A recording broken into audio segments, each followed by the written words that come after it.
What if every single mistake you've ever made, every wrong turn, every embarrassing failure, every single decision you lie awake at night regretting, was actually a secret weapon for your own greatness? What if the things you've been told your whole life to avoid are the only things that can truly save you? We live in a world that screams at us to be perfect, to get it right the first time. But that advice isn't just wrong, it's dangerous. The truth is, you don't find success by dodging mistakes. You find it by running right into them. We've all been there, that gut-wrenching sinking feeling, the non-stop mental replay of a conversation, a decision, a moment where it all just went sideways. You think, if only I had done that asterisk differently, or why on earth did I make that choice? This loop of regret and self-blame, it's completely exhausting. It shrinks us, leaving us paralyzed by the fear of making another wrong move. We're so terrified of failing that most of the time, we don't even start. This fear gets cranked up to 1,000 when we try something new. A new job, a new relationship, a new chapter in life. We feel like a total imposter, insignificant, and just waiting for that one screw-up that will confirm everything we secretly fear about ourselves.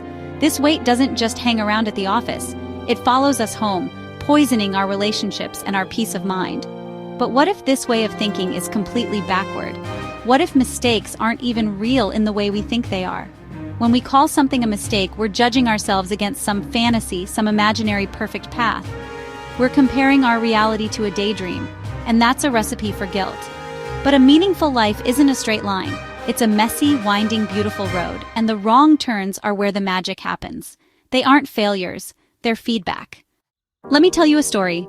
A few years out of college, I landed what everyone called a dream job. It was stable, respectable, with a clear path up the ladder. I should have been ecstatic. Instead, I felt like I was suffocating in a suit that was 2 sizes too small. Something else was calling to me, a riskier, more creative path. So I did the unthinkable. I quit. I threw everything I had, my savings and my soul, into starting a small creative agency. And for a minute, it was absolutely exhilarating. Then the market did what markets do. It shifted.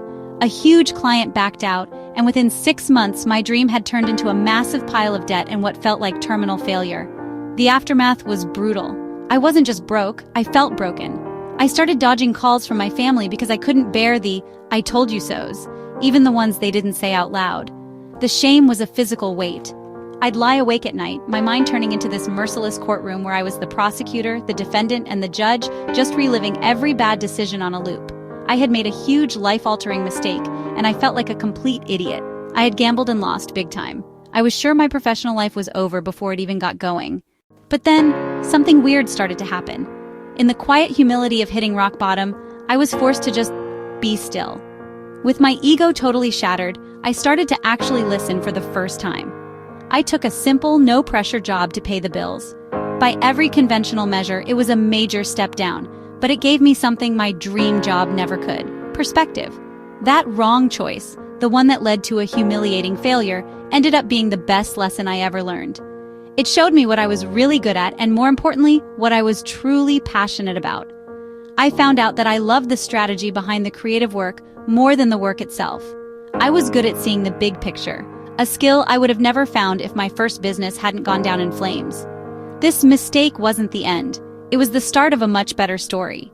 It was the course correction I desperately needed to find the right path, not just the one that looked good on paper.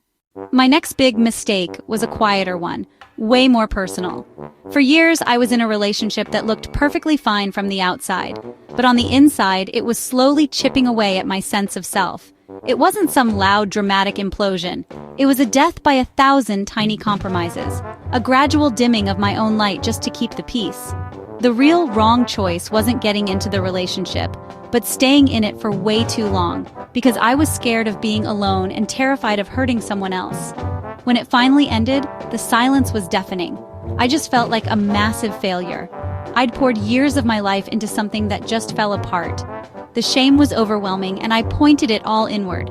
I started telling myself this story, that I was the problem, that I was incapable of making love work, that I was a good person who had somehow made a string of terrible decisions. The regret was like a heavy coat I wore everywhere. I'd made a mistake, and I let it define my worth.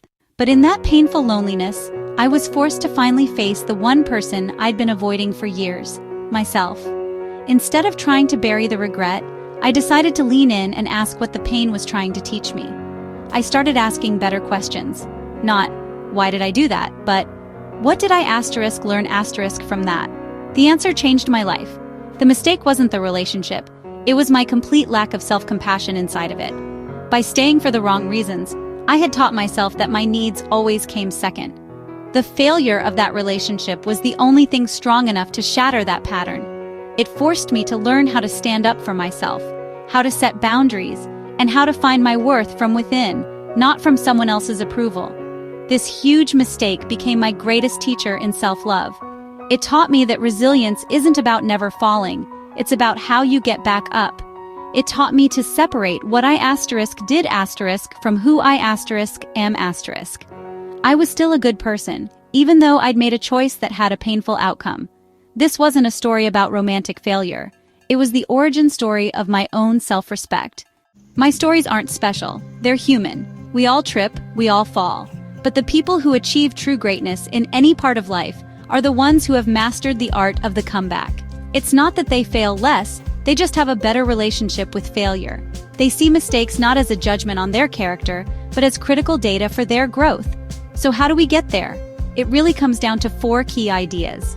First, reframe failure as feedback. When something goes wrong, it's not a final verdict on your worth, it's a result. It's just information.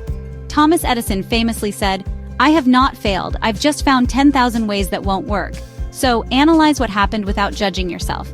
Was it the strategy, the timing, the way you did it? Every mistake is a signpost showing you what to tweak for the next try.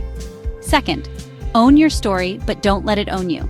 Taking responsibility for your choices is key to growth. If you blame everyone else, you're powerless. But owning your choice is totally different from letting it define you. Failure is an event. It's not who you are. You can say, "I made a bad decision," without believing, "I am a bad decision maker." That little separation is everything if you want to move forward without the weight of shame. Third, practice radical self-compassion. We are always our own worst critics. When you mess up, treat yourself with the same kindness you'd give a good friend. Acknowledge that it sucks, that you're frustrated and disappointed, but don't let that feeling curdle into self-hatred. Remember, making mistakes is a basic, fundamental part of being human. It's not some personal flaw you have. Self-compassion is what builds the resilience you need to face the next challenge without being crippled by fear. Fourth, find the hidden opportunity. Every outcome, especially the ones you didn't see coming, holds a seed of opportunity. A failed business could reveal a hidden talent. A painful breakup might lead to discovering who you really are. A wrong turn might take you to a beautiful place you never would have found otherwise. When things go off the rails, actively look for that silver lining. Ask yourself, what has this experience made possible? Leaning into that uncertainty is where your biggest breakthroughs are hiding. This is a journey we are all on together. So I want you to do something a little brave. Go down to the comments and share one wrong choice that ended up teaching you an incredible lesson. Let's fill this comment section with our stories of resilience and breakthroughs and turn this space into a library of comebacks. Your story might be the exact one someone else needs to hear today.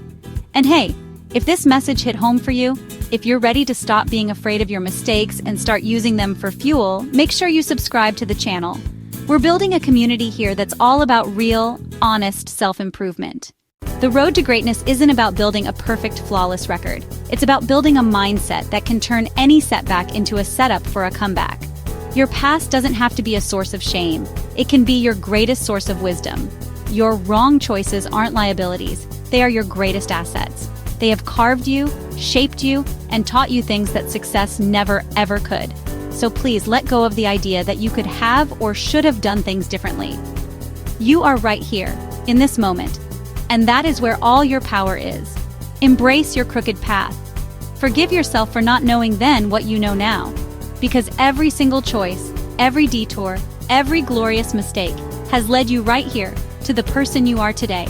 And that person has everything they need to become the person they were always meant to be.